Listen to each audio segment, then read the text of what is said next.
সহজে সাধারণত আমাদের সকলকে স্বাগত। আজকে আমরা অষ্টম শ্রেণীর প্রথম পর্যায়ক্রমিক মূল্যায়ন 2025 সালের বাংলা বিষয়ের সিলেবাস নাম্বার বিভাজন এবং সম্পূর্ণ উত্তর সহ প্রশ্নপত্র সম্পর্কে আলোচনা করব। তো চলো এই ভিডিওতে আমরা ক্লাস 8-এর ফার্স্ট ইউনিট টেস্ট 2025 বেঙ্গলি সাবজেক্টের সিলেবাস, মার্কস ডিভিশন এবং এই কোশ্চেন পেপারের উত্তরগুলো দেখে নিই। দেখো তোমাদের কোন কোন গল্প কবিতা পড়তে হবে। বোঝাপড়া, অদ্ভুত আতিথেয়তা, চন্দ্রগুপ্ত, বনভোজনের ব্যাপার, সবুজ জামা, চিঠি, পরবাসী, পথচলতি, একটি চড়ুই পাখি, এই গল্প এবং কবিতাগুলো পড়তে হবে। এর সঙ্গে পথের পাঁচালী বই থেকে প্রথম থেকে অষ্টম পরিচ্ছেদ পর্যন্ত পড়তে হবে। ভাষাচর্যা বই থেকে দল, ধ্বনি পরিবর্তন, প্রবাদ প্রবচন, এগুলো কিন্তু পড়তে হবে। এবং এই বছর তোমাদের পরীক্ষার পূর্ণমান দেওয়া থাকবে 30 নম্বর প্রথম ইউনিট টেস্টে, এবং সেখানে সময় থাকবে 1 ঘন্টা। প্রথমে দেখো 8টি এমসিকিউ প্রশ্নের উত্তর লিখতে হবে। এই প্রশ্নগুলো তোমাদের গদ্য থেকে 2টি লিখতে হবে, কবিতা থেকে থাকবে 2টি প্রশ্ন, ব্যাকরণ থেকে 4টি প্রশ্ন, এরপর 14টি এমসিকিউ এসএকিউ প্রশ্ন, অর্থাৎ এক কথায় উত্তর লিখতে হবে 1 নম্বর মানের প্রশ্ন। এগুলো গদ্য থেকে 2টি, কবিতা থেকে 2টি, ব্যাকরণ থেকে 6টি, আর সহায়ক পাঠ সেখান থেকে হচ্ছে 4টি। নেক্সট হচ্ছে 2 নম্বর মানের তোমাদের টোটাল 4টি প্রশ্ন উত্তর লিখতে হবে। 2টি হচ্ছে গদ্য থেকে 2 দুগুণ 4 নম্বর, আর 2টি হচ্ছে কবিতা থেকে 2 দুগুণ 4 নম্বর। তো টোটাল 8 নম্বর থাকবে, ঠিক আছে, 2 নম্বর মানের প্রশ্ন।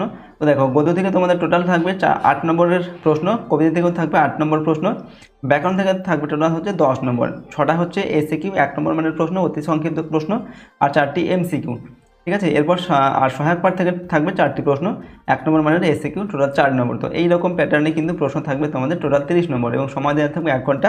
ওকে, চলো আমরা এখন কোশ্চেন পেপার এবং তার উত্তর দেখে নিই। আর এই প্রশ্ন এবং উত্তরের পিডিএফ ফাইল পেতে চাইলে সহজ লেসন অ্যাপটিকে ইনস্টল করবে। অ্যাপের লিঙ্ক ডেসক্রিপশন বক্সে রয়েছে, সেখান থেকে তোমরা অ্যাপটিকে ডাউনলোড করে চাইলে প্রশ্ন এবং উত্তরের পিডিএফগুলো তোমরা নিতে পারো সেখান থেকে। দেখো এখানে 1 নম্বর থেকে কী প্রশ্ন দেওয়া আছে, সঠিক উত্তরটি বেছে নিয়ে লেখো। যে কোনো 2টি প্রশ্নের উত্তর লিখতে হবে, প্রশ্নের মানে 1 নম্বর করে। 1 × 2 = 2। এগুলো তোমাদের প্রথমে গদ্য থেকে প্রশ্ন দেওয়া আছে, তারপর থাকবে কবিতা থেকে, ঠিক আছে। প্রথম প্রশ্ন 1 নম্বর দেখো, মুরো সেনাপতি ও আরব সেনাপতি কি বিষয়ে গল্প করছিল। এখানে উত্তর কি, এখানে অপশন দেওয়া আছে, দেখো তাদের শৈশব, পূর্বপুরুষদের বীরত্ব, সেনাদের বীরত্ব না আতিথেয়তা। তো মুরো সেনাপতি আর আরব সেনাপতি কি বিষয়ে গল্প করছিল, উত্তর লিখবে পূর্বপুরুষদের বীরত্ব, ঠিক আছে, এই সম্পর্কে। 1 2 নম্বর হচ্ছে রাজার প্রতি রাজার আচরণ, এটা কার উক্তি।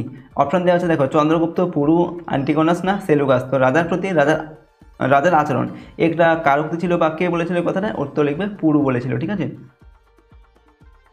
নেক্সট 1 নম্বর হচ্ছে কি বিচিত্র এই দেশ, বক্তা হলেন সেলুকাস, সেকেন্দার, চন্দ্রগুপ্ত, অ্যান্টিগোনাস না। তো এখানে সঠিক উত্তর হবে সেকেন্দার, ঠিক আছে। কি বিচিত্র এই দেশ, এই কথাটা বলেছিল সেকেন্দার। 4 নম্বর হচ্ছে প্রাণ ভয়ে দ্রুত বেগে পলায়ন করিতে লাগিলেন। দেখো মুরো সেনাপতি, আরব সেনাপতি, আরব সেনারা না মুরো জাতিরা।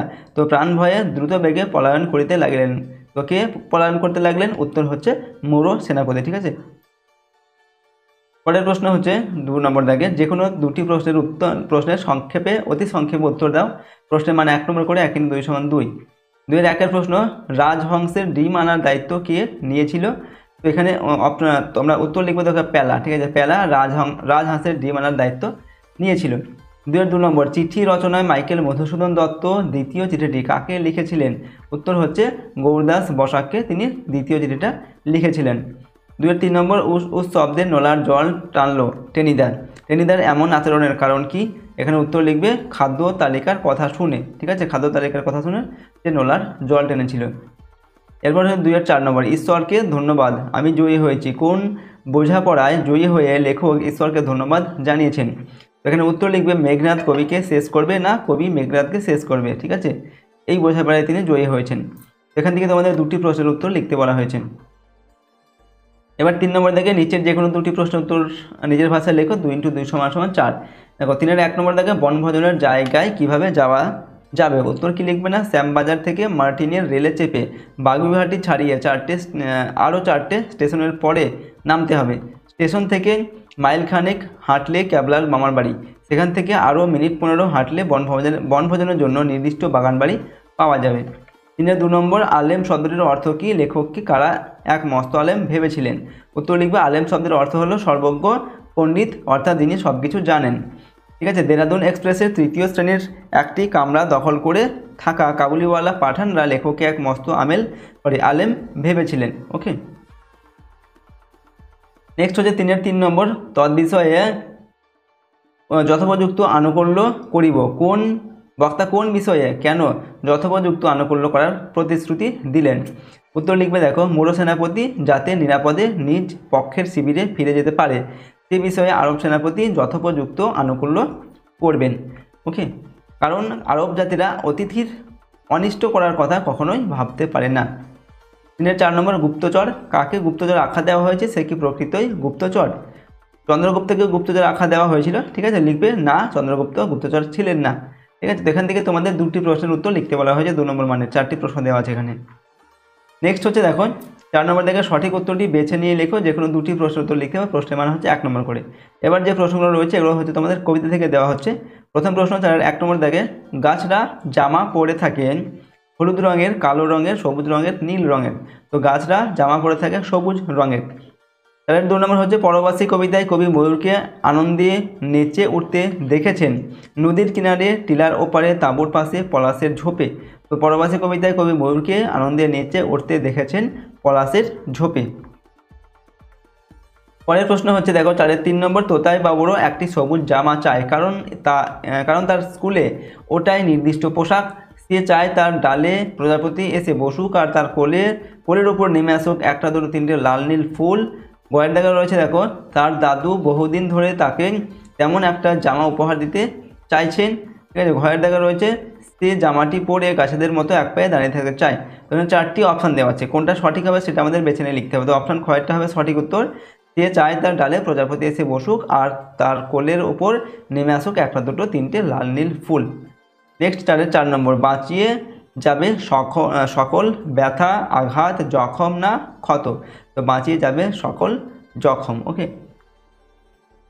এরপরের প্রশ্ন হচ্ছে 5 নম্বর দেখে, নিচের যে কোনো 2টি প্রশ্নের অতি সংক্ষেপে উত্তর দেওয়া, প্রশ্নের মানে 1 নম্বর করে 1 × 2 = 2। 5-এর 1-এর প্রশ্ন, সেইটি সবার চেয়ে শ্রেয়, কোনটি সবার চেয়ে শ্রেয়?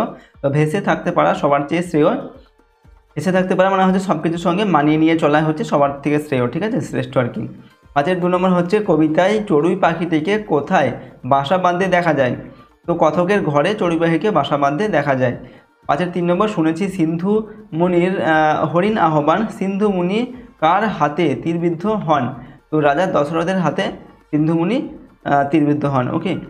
5-এর 4 নম্বর হচ্ছে, এসব আমারই হবে একটি চড়ুই পাখি কবিতায় চড়ুই পাখিটি কি তার হবে বলে ভাবে? তো ঘর, জানালা, টেবিলের ফুলদানি এবং বই খাতা, এই সব কিছুই চড়ুই পাখি তার নিজের হয়ে যাবে বলে ভাবে। এখান থেকে তোমাদের 2টি প্রশ্নের উত্তর লিখতে বলা হয়েছে, 4টি প্রশ্ন এখানে দেওয়া আছে। নেক্সট দেখো 6 নম্বর থেকে, নিচে যে কোনো 2টি প্রশ্নের উত্তর নিজের ভাষায় লেখো, 2 × 2 = 4। 1-এর প্রশ্ন, সিন্ধু মুনির হরিণ আহ্বান কবি কীভাবে শুনেছেন? তো সিন্ধু মুনি তার অন্ধ পিতামাতার জন্য নদী থেকে জল আনতে গিয়েছিলেন। দূর থেকে কলসিতে জল ভরার শব্দ শুনে রাজা দশরথ হরিণ জল খাচ্ছে বলে ভুল করেন। তিনি শব্দভেদী বাণ ছুঁড়ে সিন্ধুমণিকে হত্যা করেন। নিজের অজান্তে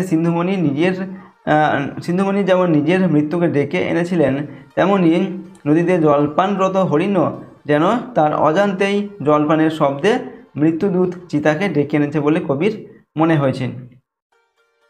2 নম্বর, হয়তো ভাবে, চড়ুই পাখি কী ভাবে বলে কবি মনে করেন?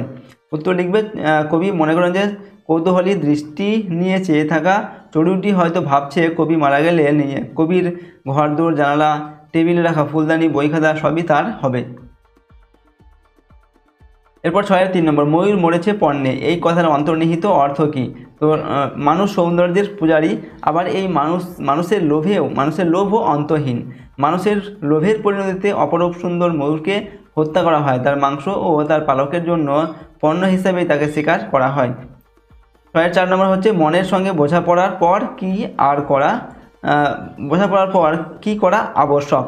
তো এখানে দেখো উত্তর লিখবে, মনের সঙ্গে বোঝাপড়ার পর হৃদয় উন্মুক্ত করে সমস্ত তফাৎ পার্থক্য ভুলে সব কিছুর মধ্যে আনন্দ মঙ্গল খুঁজে নেওয়া আবশ্যক, ঠিক আছে। এখান থেকে তোমাদের 2টি প্রশ্ন উত্তর করতে হবে। এবার দেখো 7 নম্বর থেকে নিচে যে কোনো 4টি প্রশ্নের অতি সংক্ষেপে উত্তর দেবে, 1 × 4 = 4। তার 1-এর প্রশ্ন, অপুদের বাড়ি হইতে কিছু দূরে খুব বড় অশ্বত্থ গাছ ছিল, গাছটির দিকে তাকিয়ে অপু কী ভাবতো? উত্তর লিখবে, দূরের কোনো দেশের কথা সে ভাবতো, ঠিক আছে। এগুলো তোমাদের হচ্ছে পথের পাঁচালী বই থেকে দেওয়া হচ্ছে প্রশ্নগুলো, সহায়ক পাঠ যেটা রয়েছে তোমাদের। 7-এর 2 নম্বর, অপুর বাবা ও মায়ের নাম কী ছিল? তো অপুর বাবার নাম ছিল হরিহর আর মা ছিল কি? সর্বজয়া। 7-এর 3 নম্বর, মহাভারতের অপুর সবচেয়ে প্রিয় চরিত্র কোনটি? উত্তর লিখবে এখানে কর্ণ ছিল মহাভারতের সবচেয়ে প্রিয় চরিত্র অপুর, ওকে। এরপর 7-এর 4 নম্বর, মায়ের কাছ থেকে অপু কার লেখা মহাভারত শুনত? উত্তর হচ্ছে কাশিরাম দাসের মহাভারত সে শুনত। যুদ্ধ জিনিসটি উপভোগ করার জন্য অপু কী করত? উত্তর লিখবে, গাছের ডালকে অস্ত্রের মতো হাতে নিয়ে ঘুরে বেড়াত। এরপর 7-এর 6 নম্বর হচ্ছে অপুদের বাড়ির পাশে কার ভিটা জঙ্গলে পরিণত হয়েছিল। তো নীলমণি রায়ের জঙ্গলের ভিটা জঙ্গলে পরিণত হয়েছিল। 8 নম্বর থেকে সঠিক উত্তরটি বেছে নিয়ে লেখো, যে কোনো 4টি লিখতে হবে। প্রশ্নের মান হচ্ছে 1 নম্বর করে 1 × 4 = 4। 8-এর 1-এর প্রশ্ন, বিবেকানন্দ শব্দটিতে আছে 2টি মুক্তদল, 2টি রুদ্ধদল, 3টি মুক্তদল, 2টি রুদ্ধদল, 4টি মুক্তদল, 1টি রুদ্ধদল, 4টি রুদ্ধদল, 1টি মুক্তদল। তো বিবেকানন্দ এখানে কটা মুক্তদল আর কটা রুদ্ধদল আছে সেটা আমাদের লিখতে হবে। তো বিবেকানন্দ, তো এখানে দেখো নন, এটা হচ্ছে রুদ্ধদল আর বাকি সবগুলো হচ্ছে কি মুক্তদল, ঠিক আছে। তো লিখবে 4টি মুক্তদল আছে আর হচ্ছে 1টি রুদ্ধদল আছে। নেক্সট হচ্ছে 8-এর 2 নম্বর, রাখিয়া থেকে রাইখা থেকে রেখে এখানে ঘটেছে ধ্বনি মধ্য স্বরলোপ অন্ত স্বরলোপ অভিশ্রুতি। তো উত্তর লিখবে অভিশ্রুতি ঘটেছে, অপশন ঘয়টা সঠিক উত্তর হবে। পরের প্রশ্ন হচ্ছে দেখো 8-এর 3 নম্বর দেখো, মুক্তা থেকে মুকুতা এক্ষেত্রে ঘটেছে আদি স্বরাগম, মধ্য স্বরাগম, অন্ত স্বরাগম না মধ্য ব্যঞ্জনাগম। তো মুক্তা থেকে মুকুতা এখানে মাঝখানে স্বরের আগমন হয়েছে, অর্থাৎ এটা হবে কি মধ্য স্বরাগম, অপশন খয়েরটা। 8-এর 4 নম্বর হচ্ছে বরফ শব্দটিতে আছে 2টি দল রুদ্ধদল মুক্তদল, 3টি দল মুক্তদল রুদ্ধদল, 2টি দল রুদ্ধদল রুদ্ধদল আর 2টি দল মুক্তদল রুদ্ধদল। তো বরফ এই শব্দটিতে কি আছে 2টি দল আছে, একটা হচ্ছে বরফ, একটা হচ্ছে মুক্তদল আর একটা হচ্ছে রুদ্ধদল, ঠিক আছে। তো লিখবে অপশন ঘ এখানে সঠিক উত্তর হবে। ওকে, 2টি দল আছে, একটা হচ্ছে মুক্তদল আর একটা হচ্ছে রুদ্ধদল। পরের প্রশ্ন 8-এর 5 নম্বর, স্কুল থেকে স্কুল এখানে যে নিয়মে ধ্বনি পরিবর্তন ঘটেছে তা হলো, অপশান দেওয়া আছে দেখো, আদি স্বরাগম, অন্ত ব্যঞ্জনাগম, অপিনিহিতি, স্বরসঙ্গতি। এখানে স্কুল থেকে স্কুল এখানে কি করেছে, মাঝখানে প্রথমে এখানে স্বরের আগমন হয়েছে, ঠিক আছে, অর্থাৎ আদি স্বরাগম, প্রথমে হ্রস্ব স্বরের আগমন হয়েছে। নেক্সট 9 নম্বর দেখে, নিচের যে কোনো 6টি প্রশ্নের উত্তর দাও। প্রশ্নের মান 1 × 6 = 6। 9-এর 1-এর প্রশ্ন, সমীভবন কাকে বলে, উদাহরণ দাও। উত্তর লিখবে যুক্ত বা বিযুক্ত ব্যঞ্জন ধ্বনি পরস্পরের প্রভাবে সম ব্যঞ্জনে পরিণত হলে তাকে সমীভবন বলে, যেমন হচ্ছে চন্দন থেকে চন্দন। ওকে, 9-এর 2 নম্বর, রুদ্ধ দল কাকে বলে, উদাহরণ দাও। উত্তর লিখবে যে দলের শেষে ব্যঞ্জন ধ্বনি থাকে তাকে রুদ্ধ দল বলে, যেমন চকচক থেকে, যেমন চকচক, ঠিক আছে। এটা হচ্ছে এই যে চক, ঠিক মানে চক এখানে 2টি রুদ্ধদল রয়েছে, ঠিক আছে।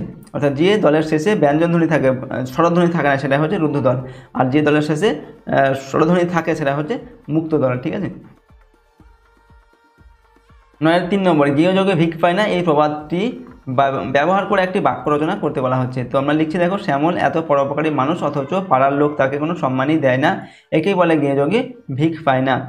অপিনিহিতি কাকে বলে, উদাহরণ দাও। উত্তর লিখবে দেখো, শব্দের মধ্যে হ্রস্বই বা হ্রস্ব ধ্বনি থাকলে তা যখন নির্দিষ্ট স্থানের আগেই উচ্চারিত হয় তখন তাকে অপিনিহিতি বলে, যেমন হচ্ছে কোরিয়া থেকে কইরা, এখানে এই যে হ্রস্ব ধ্বনিটা আগেই উচ্চারণ হয়েছে, ঠিক আছে। এরপর হচ্ছে দেখো 9-এর 5 নম্বর, ব্যাকরণে দল শব্দের অর্থ কী। তো ব্যাকরণে দল শব্দের অর্থ হচ্ছে অক্ষর। ধ্বনিলোপের একটি উদাহরণ দাও। উত্তর লিখবে এখানে অলাভ থেকে লাভ, ঠিক আছে, এখানে ধ্বনির লোপ হয়ে যায়, অধ্বনির লোপ হয়ে যায়। নেক্সট হচ্ছে প্রবাদ থেকে সার্থক বাক্যে ব্যবহার করো বা প্রয়োগ করে 1 হাতে তালি বাজে না। তো দুজনেরই সমান দোষ আছে, কারণ 1 হাতে তালি বাজে না, ঠিক আছে। এইভাবে আমরা লিখলাম বাক্যটিকে। তো দেখো, আজকের এই ভিডিওতে আমি ক্লাস 8-এর তোমাদের ফার্স্ট ইউনিট টেস্ট 2025 সালের জন্য বাংলা বিষয়ের সিলেবাস নাম্বার বিভাজন এবং একটি প্রশ্নপত্রের সম্পূর্ণ উত্তর আলোচনা করলাম। প্রশ্নোত্তরগুলো অবশ্যই তোমরা মুখস্থ করবে এবং প্র্যাকটিস করবে তোমাদের ফার্স্ট ইউনিট টেস্টের পরীক্ষার জন্য। আর আমাদের এই চ্যানেলে যদি নতুন হয়ে থাকে অবশ্যই চ্যানেলটিকে সাবস্ক্রাইব করে রাখবে এবং পাশের বেল আইকনে প্রেস করে অল অপশানটিকে সিলেক্ট করবে। ভিডিওটিতে অবশ্যই লাইক করবে আর ভিডিওটি বন্ধুবান্ধবের সঙ্গে শেয়ার করবে এবং কমেন্ট বক্সে নিজেদের মতামত অবশ্যই লিখবে, ঠিক আছে। এবং প্রশ্ন এবং উত্তরের পিডিএফ ফাইল পেতে চাইলে সহজ লেসন অ্যাপটি ইনস্টল করবে। অ্যাপের লিঙ্ক ডেসক্রিপশন বক্সে দেওয়া আছে, সেখান থেকে অ্যাপটিকে ডাউনলোড করে চাইলে প্রশ্ন এবং উত্তরের পিডিএফগুলো তোমরা এখান থেকে নিতে পারো। তো আজকের এই ভিডিওটিকে আমি এখানে শেষ করছি। সম্পূর্ণ ভিডিওটি দেখার জন্য অসংখ্য ধন্যবাদ।